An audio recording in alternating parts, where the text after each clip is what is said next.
Welcome back to the Sportsnaut interview and NFL coaches. That's the topic today on the table as we bring in our good friend Dallas Robinson from the Pro Football Network, where he writes about the NFL. And Dallas, I saw your story run up on Pro Football Network and it was thinking about this too the other day. The amount of coaching interviews around the NFL. I look at the Atlanta Falcons. I forgot if they're up to 16 or whatever the number is. And then on the other side of the scale, you have the Patriots, who obviously had a plan before the season started, and the Raiders, who did 2 cursory interviews in addition to Antonio Pierce, who they eventually named as their head coach. But am I crazy here? Is the number, we'll start with that, the sheer number of coaches coming in for open interviews for teams that have openings, I should say, has that changed significantly? Has it gone up?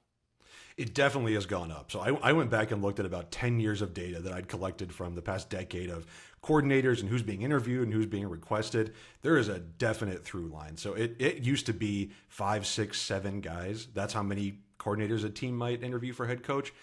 Like you said, the Falcons, the Chargers, it's 14, 15 guys. There are 4 teams that have interviewed double-digit coaches this season. I went back and looked. There were only, I think, 8 or 9 over the past 10 years that have reached double digits. So it's incredible. I think the average is up to about 9 this year. But of course, like you said, that includes the Patriots, who only interviewed 1 person, the Raiders, who only interviewed 3 people. You take out those, I believe the average goes up to over 11 candidates per team. So it's much more. And there are a lot of reasons behind that, too, obviously, we can get into that have kind of, the NFL has changed the rules, and there are a lot of reasons why this is going up. But you're not crazy. There's a definite trend line going, and there are way more coaches being interviewed this year. Yeah, I want to get into the reasons you gave because they all make perfect sense to me. Before we do that, though, one last thing. You know, it seems to me back when I was more of a kid and just following the league and all that, it seemed like there was much more of a recycling of coaches. So you had a coach who went somewhere, did well for a while, got fired, but he was experienced, he had won somewhere else, and then had gone on to that. One of the reasons you talk about in this process is that people are looking for new ideas. I know I'm kind of going out of order here, but I wanted to start there just because to me that's fascinating, because I think the NFL, I talk to people all the time. Even in the last 5 years, the NFL and the philosophies around offense and defense have changed significantly. Is that why we're not seeing quote-unquote retread coaches as much as we used to?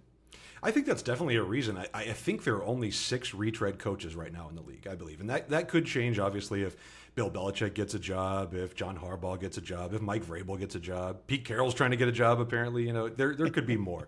But you're definitely right that I think that teams are looking for new ideas. You look at how offense and defense is played. It's changed so much. Think about how the NFL looked when we were growing up, obviously. Think about how it looked 5 years ago. Offense, defense, it's changed. I think that's why if I were running a team, I would interview as many candidates as possible. Why wouldn't you want to go talk to Mike McDonald, who is running the most creative modern defense we see in the NFL? Even if you're not going to hire him, why wouldn't you want to talk to him? And, you know, I kind of thought about that with the Patriots. I know they had a plan in place to hire Gerard Mayo as their kind of head coach in waiting, but you've got Bill Belichick in place for a quarter century. Wouldn't you want to talk to a few people and see, hey, how do other teams build their organizations? Yeah. How do other teams, the Patriots could use some help on offense. Maybe they should have talked to a few offensive coordinators and see how those ideas get built in coaching rooms. So I think that's definitely part of it, is there are so many different ways to solve kind of the NFL meta right now that there are reasons you want to talk to as many guys as possible. Yeah, and to me, I mean, that's the one thing that even though I think the Raiders made a good choice for themselves at coach, the not bringing other people in just to have a relationship, to get familiar with who they are, to pick their brain, to me, that's a lost opportunity, to your point, which is, hey, if you got a great, like Mike McDonald coming in with a great defensive mind, if you have a great offensive coordinator, Ben Johnson in Detroit, who's a hot candidate, why not bring him in to at least kind of pick his brain, see where he's at? Of course, he's not going to give you his playbook, but he might give you some nuggets that you can use. And by the way, you also learn about them. You never know when you're going to face somebody down the line. It's always good to kind of know and have some intel there. Some of the other reasons you talked to are really interesting, and I'll go back to kind of the first one you gave in your story, and I invite everybody to make sure you go read that on Pro Football Network, is the Rooney Rule, right? We talk about the Rooney Rule all the time, and I've talked to Rod Graves from the Fritz Pollard Association before, and it seems like there's progress being made there, and then the Rooney Rule, the spirit of the Rooney Rule is fine, but are we really seeing this create more opportunity, or are we seeing it just create more job interviews? I mean, it's a good question, right? And I mean, you and I, two white males, I mean, are maybe not the perfect people to be speaking about it. But from my perspective, I think the intention is good, right? I think the intention is good that you want people from underrepresented backgrounds to get these chances. And we've seen the Rooney Rule extended to front office searches, to coordinator searches, and to even quarterbacks coaching searches, because so many head coaches are coming up from the offensive side of the ball. That starts in the quarterback coaching room. So the NFL is trying to kind of get at that root cause, which I think is a great idea. There is the concern, I think, that do some candidates become, a box to check? And it doesn't help when you have national NFL reporters, for example, when the Raiders maybe interviewed 2 minority candidates, and it's, Rooney Rule compliance, checkbox. It's not great. It's not a great look, right? Because that's not the spirit of how it's supposed to be. The people are supposed to be getting an opportunity, and hopefully, I mean, the hope is that someone who maybe wouldn't have been considered gets in the room and blows somebody away. I mean, that's what you're hoping, and is at least getting that opportunity. So I think that is part of the reason why these coaches searches have kind of grown and these pools have expanded, and I think it's great. And whether or not it's actually kind of getting at the root cause or not, it's up for debate, but at least they're trying. I think we can say that. Yeah, and obviously some of the rules that have come in since 2022, especially the awarding of draft picks if someone is promoted from another organization to your organization. So teams are being rewarded for giving the opportunity, and then they find the candidate they want. If they hire them, it's good too. And it's also interesting, clearly, the focus on African-American opportunities there, but it goes beyond that. We've seen more, I think this year, we've seen more women interviewed for general manager positions and front office positions, so we'll see how that continues to move forward. Absolutely. Part of that, though, and you mentioned this too, and this is a fascinating piece, is the interview process, right? So they changed the rules. It used to be you had to wait till after the Super Bowl to talk to anybody. Now they're able to talk virtually with folks that are still even in the playoffs. They can't do it in person because they don't want to take away from those teams focusing on what they're doing in the playoffs. But talk a little bit about that process and why that process has increased the number of coaching interviews. Yeah, so I think it's more so just drawn out the length of the process. So in the past, I think there was a concern from the NFL, from teams, from interviewees that, hey, the playoffs are still going on, and sometimes our coaches are having to talk to these teams and prepare for the playoff games while also interviewing for these head coaching positions. That's still going on now. Obviously, you're seeing that people can do virtual interviews, but guys like Ben Johnson and Mike McDonald that teams might be interested in, they're basically blacked out this week. Like they're not really talking to teams. They can talk after the championship games, if they lose, if they win, whatever. So I think the NFL is trying to say, let's focus on the playoffs here because this is really important games. We've kind of been waiting all season for this. I can't imagine being like Ben Johnson and saying, hey, I'm trying to prepare for the San Francisco 49ers, but also how would I build the Washington Commanders in the back of my mind? It seems absolutely incredible. So I get it. I get it from that standpoint that you kind of want to let those guys focus on the game. And because of that, it's going to draw this stuff out. So Ben Johnson, if the Lions go to the Super Bowl, he's not going to be hired for a few weeks. So the Commanders, the Panthers, any team that's hoping to hire him, they're just going to have to wait. And it's, we kind of all will know that that's what they're doing, but they're not going to be able to say it. So it kind of creates that awkward in-between time. But I get the reasoning for it is to say, hey, let's focus on these postseason games while we have them and let these coaches kind of prepare for that. Yeah, and as you mentioned there towards the end, it's very clear that some of these teams, I know the Falcons were tied to Bill Belichick. They've interviewed Harbaugh, guys who are already available.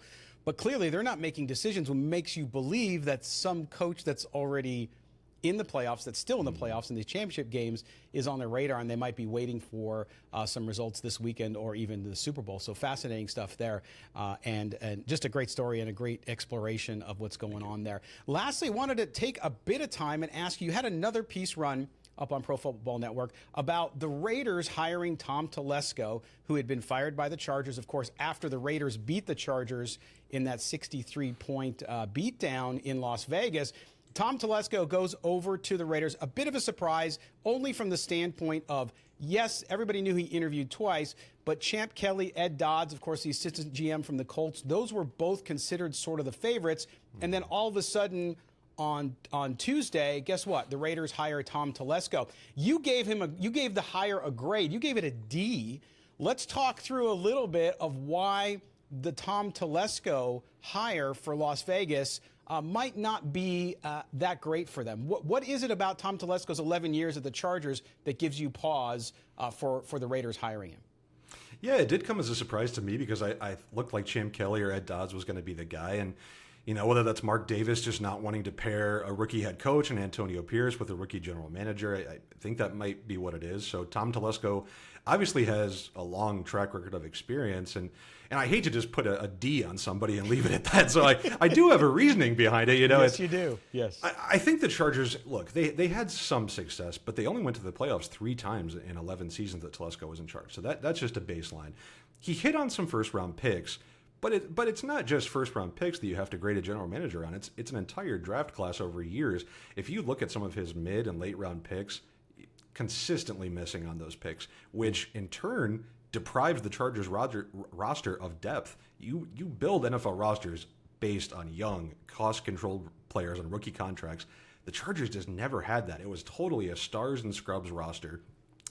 Then you would see those injury issues hit that we all know the Chargers get every single season. Every year. They never had the depth to kind of fill in for those absences, right? So I think that was a problem. The Chargers never invested in analytics. They always have one of the lowest analytics staff in the entire NFL. Tom Telesco has never traded down in a single NFL draft, which is almost impossible. He's only traded up 4 times. So he's not a guy that moves around. I'm not saying you have to move around the draft, but it's pretty accepted wisdom that trading down and getting more draft capital is a good way to go. And the fact that he didn't take any time off kind of gives me worries too. Mm-hmm. Like he didn't spend a year learning. We just talked about the kind of with the coaching side, this kind of search for knowledge that coaches and teams have. Tom Telesco only took a month off, right? He didn't learn any new ideas. He didn't go to spend time with anybody else. He's going right back into an NFL job. So I'm not sure what's going to change that he goes to the Raiders. Like I'm worried that we're going to look back in a few years and the Raiders are going to kind of be this bloated mess that has cap problems and a over-the-hill roster and no depth. And I hate to say that for any Raiders fans that are excited about this Tom Telesco hire, but based on the job he did in LA, I'm just not that excited about the hire. Yeah, it's interesting too because I look at the hire and I look at the Chargers and to be fair to Telesco, and this is the question I'd like to ask you and get your opinion on, which is the Charger organization is known for penny pinching, number one, and number two, it's run by the Spanos family from top to bottom. So every major position outside of GM and coach is a Spanos family member. So it's a very interesting dynamic that you don't see very much in the NFL anymore. When you look at Telesco, you talked about the draft. Clearly, he owns that piece of it. The injuries you can't control. But when you look at the Chargers' inability to kind of get over the hump, despite having some rosters some years that were pretty dang good, what part of Telesco's stay there was not his fault? Meaning, is there something that he couldn't do that might have helped him in the situation? Well, I think the major thing is the injury issues. I mean, that's just maybe Telesco could have done a better job of hiring a better medical staff. I have no idea, but I think that's probably just more luck based. And talking about the Chargers ownership, I think that's a fair point. I mean, you look at some of the NFLPA surveys, and the Chargers grade horribly every single year on their facilities and how families are treated, and those are all things that can pretty much be easily fixed. I mean, just how you treat the players' families is not something that really requires money, right? I mean, that's just kind of a cultural thing. So I think there are definitely some issues there. I would push back a little bit on the Chargers being cheapskates. In terms of the on-the-field product, they were top 6 in cash spending last year. They're projected to be top 3 next year. I think they're willing to put the money on the field. It's just kind of those other areas around the franchise where maybe they could do maybe some more investing this offseason. Including coaching, which of course now we're hearing as you and I talk that Jim Harbaugh is close. We've heard that before and it doesn't happen. But still, I mean, they're obviously in a position. And I think that's where Telesco hired 3 coaches that did not do well. They all got fired. They all underperformed. Some people want to excuse him for that because they say they couldn't pay him more. But at the end of the day, there's lots of great coaches who come in, especially younger coordinators, who don't require massive salaries, who do really well, right? We're seeing it around the league right now. So it's an interesting mix with Tom Telesco. I think Raider fans are excited because they've not had an experienced GM. A lot of their GMs have come, I mean, from Mike Mayock who was really just in the front for John Gruden, to Reggie McKenzie. All of these people were first-time guys.